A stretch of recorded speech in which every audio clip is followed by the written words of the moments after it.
बिस्मिल्लाहिर्रहमानिर्रहीम। अस्सलाम वालेकुम। जमात पंजम की उर्दू की किताब गुल लाला का आज हम सबक पढ़ेंगे एक मकड़ा और मक्खी। मकड़ा और मक्खी एक नज़म है जिसे अल्लामा मोहम्मद इकबाल ने लिखा है।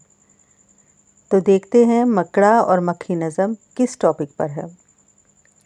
अब हम देख रहे हैं पिक्चर में कि एक दिन मकड़ा एक फरेबकारी में मशगूल था और वो मक्खी को अपने जाल में फंसाना चाहता था।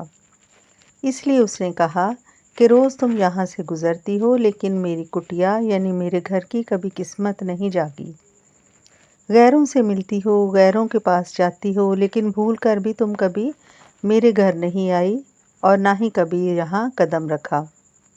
प्यारे बच्चों, असल में ये नज़म खुशामद के बारे में है। कुछ लोग जो खुशामद पसंद होते हैं, दूसरे लोग उनकी खुशामद करके उनसे फ़ायदा हासिल कर लेते हैं। इसी तरह मकड़े ने मक्खी की खुशामद की और उसे अपने जाल में फंसाता रहा। पहले तो मक्खी ने कहा कि हज़रत, किसी नादान को दीजिए ये धोखा, मैं आपके जाल में आने वाली नहीं, और जो आपकी सीढ़ी पर चढ़ा वो कभी वापस नहीं उतरा, यानी कि आप उसे खा जाते हो। मकड़े ने भी उसे हार नहीं मानी और अपने जाल में उसे फंसाने की भरपूर कोशिश करता रहा। उसने कहा, मैंने तो आपकी खातिर मदारत करनी थी, बी मक्खी आप बहुत खूबसूरत हो और मेरा इसमें कोई फ़ायदा नहीं था। खुदा जाने तुम कहाँ से थकी हुई उठती हुई आ रही हो, इसलिए मैंने कहा था कि मेरे घर में थोड़ी देर ठहर जाओ, इसमें बुरा भी क्या है।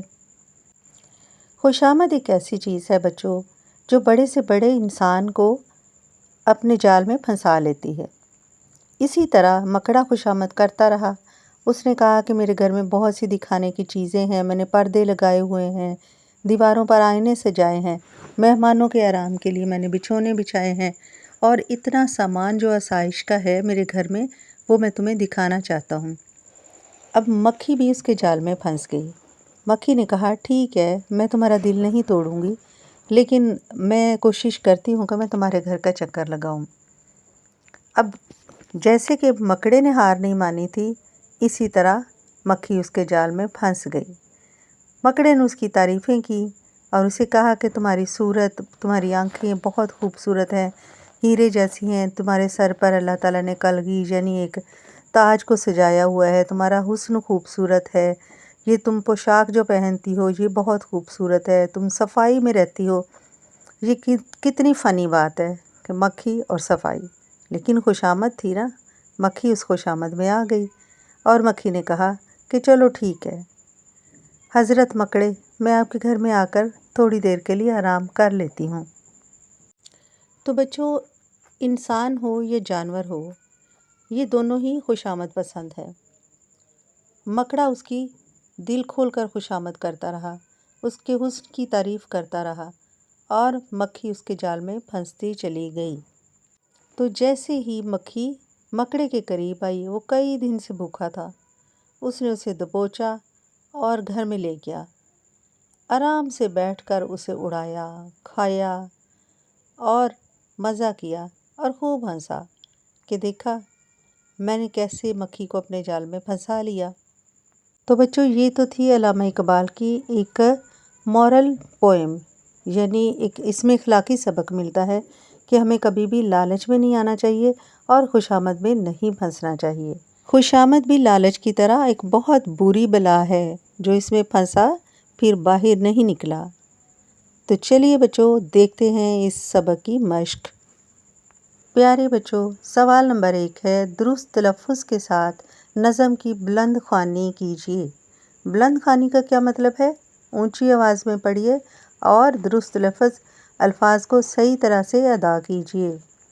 ख़ास अल्फ़ाज़, ये हैं बच्चों इस नज़म के ख़ास अल्फ़ाज़ और उनके मायने। पसीजना, रहम या तरस खाना। खुशामद, झूठी तारीफ़। फरेबी, धोखा देने वाला। कुटिया, झोंपड़ी। कलगी, परिंदों के सर पर ताज। कन्या, हीरे के टुकड़े। खटका, डर। मयस्सर, दस्तयाब। इन अल्फाज को आप अपनी कॉपी पर लिखिए और सामने उनके मायने भी लिखिए और याद कीजिए। नेक्स्ट मारूसी सवालात हैं बच्चों। दुरुस्त जवाब के दायरे में रंग भरना है اور خالی جگہ میں مناسب الفاظ کو چن کر لکھنا ہے۔ پہلا جملہ ہے نظم مکڑا مکھی سے مخاطب ہے۔ خالی جگہ میں آپ مکھی لکھیں گے۔ دوسرے جملے میں مکڑا مکھی سے اپنے گھر آنے کے لیے کہہ رہا تھا۔ خالی جگہ میں آپ لکھیں گے اپنے گھر میں۔ سوال نمبر 3 ہے مکڑے نے دیواروں کو کس سے سجایا تھا؟ آئینوں سے۔ مہمانوں کے آرام کے لیے بچھونے میسر تھے۔ مکڑے نے مکھی کو خوشامد سے بیوقوف بنایا۔ مکھی نے کہا سچ یہ ہے کہ دل توڑنا اچھا نہیں ہوتا۔ خالی جگہ میں آپ توڑنا لکھیں گے۔ سبق کا اگلا سوال ہے مندرجہ ذیل سوالوں کے جواب اپنی کاپی میں لکھیے۔ پہلا سوال ہے پہلے شعر میں مکڑا مکھی سے کیا کہہ رہا ہے؟ جس کا جواب ہے پہلے شعر میں مکڑا مکھی سے کہہ رہا ہے کہ اس راستے سے تم روزانہ گزرتی ہو مگر تم میرے غریب خانے پر کبھی نہیں آئی۔ سوال نمبر 2 ہے مکڑے نے اپنے گھر کے بارے میں کیا کہا؟ جواب ہے مکڑے نے اپنے گھر میں کہا میرا گھر باہر سے بہت چھوٹی سی کٹیا نظر آتا ہے مگر اندر میں نے اسے بہت خوبصورت آئینوں سے سجایا ہے۔ دیواروں پر باریک پردے ہیں اور آرام کے لیے نرم بستر ہیں۔ سوال نمبر 3 ہے مکڑے نے مکھی کی تعریف میں کیا کیا باتیں کی؟ جواب ہے مکڑے نے مکھی کی تعریف میں کہا اللہ تعالیٰ نے تمہیں بڑا رتبہ دیا ہے، آنکھیں چمکتی ہوئی جیسے ہیرے، سر پر بھی ایک تاج سجایا ہے، یہ حسن، یہ پوشاک، یہ خوبی، یہ صفائی اور اڑتے ہوئے گانا سب قیامت ہے۔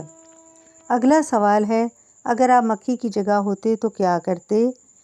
پیارے بچوں یہ سوال جو ہے اس کا جواب آپ خود لکھیں گے کہ اگر آپ مکھی کی جگہ ہوتے تو کیا کرتے۔ اس کے بعد اگلا سوال ہے اس واقعہ کو اپنے الفاظ میں لکھیے۔ بچوں اس کا جواب آپ کچھ اس طرح لکھیں گے کہ ایک مکھی اڑ رہی تھی، مکڑے نے اسے دیکھا تو اپنے گھر آنے کی دعوت دی، لیکن مکھی اس کی مکاری کو سمجھ گئی اور اس نے انکار کر دیا۔ مکڑے نے ہار نہ مانی اور وہ لگاتار اس کی تعریف اور خوشامد کرتا رہا۔ اس طرح مکھی اس کی باتوں میں آ گئی اور مکڑے نے اسے کھا لیا۔ اس طرح جھوٹی تعریف یعنی خوشامد کی وجہ سے مکھی نے اپنی جان گنوائی۔ پیارے بچوں اس نظم کی اگلی مشق کو کل میں آپ کے ساتھ شیئر کروں گی۔ اس کو یاد کیجیے اور اپنا خیال رکھیے۔ چینل کو لائک اور سبسکرائب کیجیے۔ اللہ حافظ۔